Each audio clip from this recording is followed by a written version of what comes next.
देखो इस क्वेश्चन के दो हिस्से हैं। एक तो आपको क्वेश्चन में ये पता करना है कि 250 मील की यात्रा में कंजम्पशन कितना आएगा। तो उसके लिए मुझे पहले तो ये पता करना पड़ेगा कि मेरी 250 मील की यात्रा कितने टाइम में हो रही है। एक हिस्सा ये है, क्योंकि मुझे ये पता है कि भाई मैं 1 घंटे में कितनी खपत करता हूं। दो चीजें मुझे पता करनी है। तो पहले तो मुझे टाइम पता करना है, और टाइम पता करने के लिए मुझे पहले स्पीड पता होनी चाहिए। ठीक है, मुझे बस दूरी पता है, मुझे वेलोसिटी स्पीड चाल के बारे में पता नहीं। तो मुझे दो चीजें पता करनी। तो पहले चाल पता करता हूं, फिर उसके बाद में क्या पता करूंगा, समय। चाल पता करने के लिए रिलेशन दिया है कि जो वेलोसिटी है, जो कंजम्पशन है, वो वेलोसिटी के वर्ग के समानुपाती है।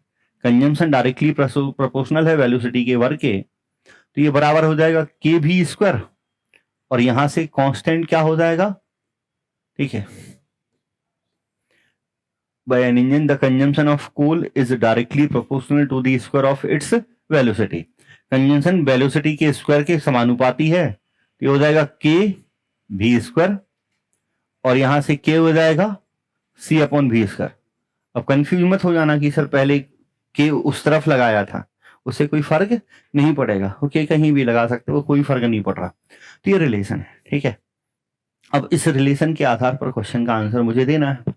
मुझे पहले क्वेश्चन में पता है कि पहले मेरी स्पीड 50 है, क्वेश्चन में लिखा है। और ये 50 स्पीड कब है, जब आपकी खपत कितनी होती है, 100। मतलब यदि आप 50 की स्पीड से चलोगे तो आप घंटे भर में 100 किलोग्राम कंजम्पशन लगेगा, 100 किलोग्राम कोयला लगेगा। यदि आप 50 की स्पीड से गाड़ी चलाओगे तो आपको घंटे भर में कितना कोयला लग जाएगा, 100 किलोग्राम।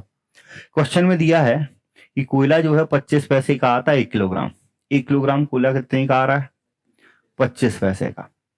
और मुझे दिया है कि जब मैंने दूसरे केस में मेरे घंटे भर का जो खर्च है वो 9 रुपए है। मतलब 900 पैसे मेरा 1 घंटे में 900 पैसे खर्च हो रहे हैं। भाई 25 पैसे में आ रहा है 1 किलोग्राम, तो 900 पैसे में कितना आया होगा। मतलब दूसरे केस में हम 1 घंटे में 36 किलोग्राम खर्च कर रहे हैं। तो सर जब आप 50 की स्पीड से चल रहे थे तो 100 किलोग्राम कोयला लग रहा था। अब जब आपको 36 किलोग्राम कोयला लग रहा है तो आपकी स्पीड क्या होगी, ये सबसे पहले पता करो। तो इसके लिए यहां पे वैल्यू रखी, के दोनों जगह से के बराबर करना है सी अपॉन भी स्क्वायर। सी कितना है, 100, भी स्क्वायर मतलब 50 का स्क्वायर 2500। दूसरे केस में सी कितना है, 36, भी पता नहीं है, ये जीरो कट गया, ये 25 36 गुणा हो जाएगा, तो 25 इंटू 36, वर्गमूल निकाल दोगे तो 5 इंटू 6 मतलब 30। तो आपकी स्पीड 30 आ गई।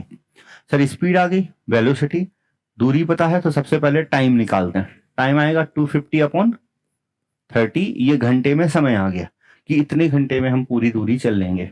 मुझे पता है कि 1 घंटे में मेरी जो खपत है, 1 घंटे में खपत कितनी हो रही है, 36 किलोग्राम। तो इसको गुना कर दिया तो मुझे पता चल गया कि टोटल जो खपत है वो कितनी होगी, 300 किलोग्राम की टोटल खपत होगी। तो बी ऑप्शन आपका करेक्ट बनेगा। ठीक।